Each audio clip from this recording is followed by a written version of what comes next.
This is Jobs for Teens, the show about real jobs you can do as a teenager. Your hosts are Robbie and Terry, both 15. Every week they break it down so you actually get it.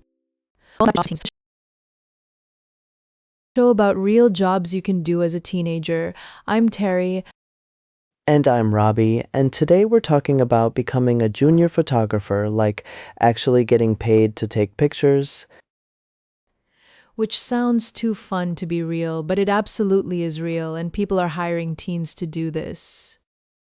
So let's start at the beginning. Do you even need a fancy camera to get started? Honestly, no.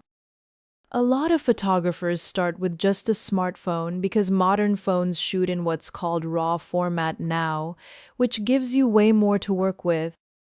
Right? And the skill is really in your eye, the framing, the lighting, not just the gear. Though if you do want a real camera, entry-level DSLRs can run anywhere from about $200 to $400 used, which is very doable if you save up. Or ask for one for your birthday. Just saying, very specific hint to parents listening. Now here's the thing, teens are actually getting hired for real gigs, not just taking photos of their lunch. What kinds of gigs are we talking about? Family portraits, pet photography, local sports events, school dances, real estate interior shots. Businesses genuinely need affordable photographers. And affordable is where teens have a huge advantage because you can charge less and still make solid money while you're building your portfolio. Exactly. A beginner photographer might charge $30 to $75 an hour for local sessions, which adds up fast on a Saturday. That is significantly more than minimum wage, which, depending on your state, is somewhere around $10 to $15 an hour. So the math is very much in your favor here.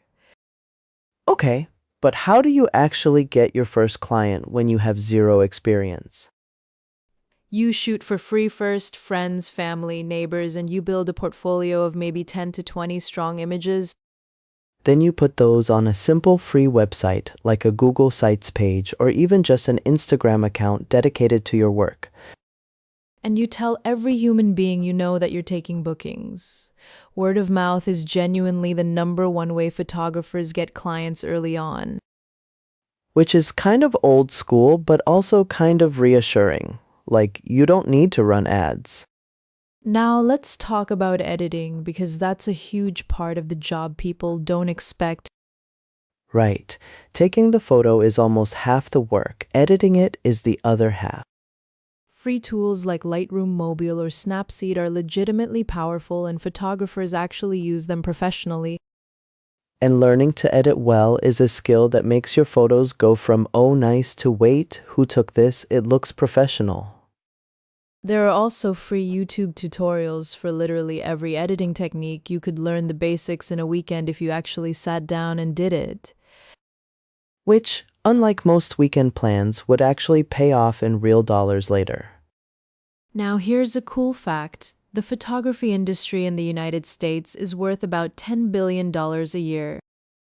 10 billion, with a B, and teenagers can walk right into a slice of that. Not the whole slice, obviously, but a slice. A very respectable slice. Maybe a corner piece with extra icing.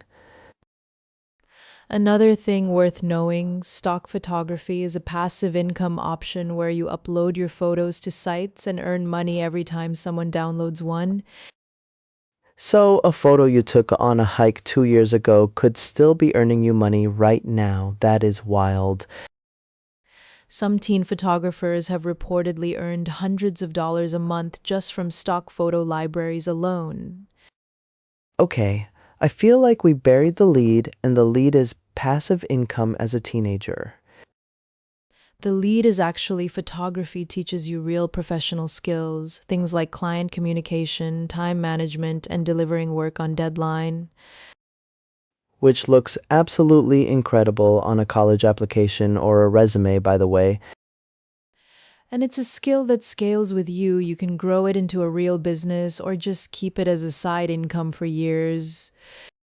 So to wrap it all up, Start with whatever camera you have, shoot for free to build your portfolio, then start charging once you have 10 or so. Strong images. Learn to edit, get your photos online, tell everyone you know, and consider stock photography as a long-term bonus income stream. And remember, the best photographers aren't the ones with the most expensive gear, they're the ones who keep shooting until they get it right. Which is honestly good advice for most things in life, not just photography. Deep. Very deep, Terry. Okay, that's our show for today. Go find something beautiful and photograph it. Thanks for listening, and if you try any of this, we genuinely want to hear how it goes. Find us wherever you get your podcasts, leave us a review if you're feeling generous, and see you next week on Jobs for Teens.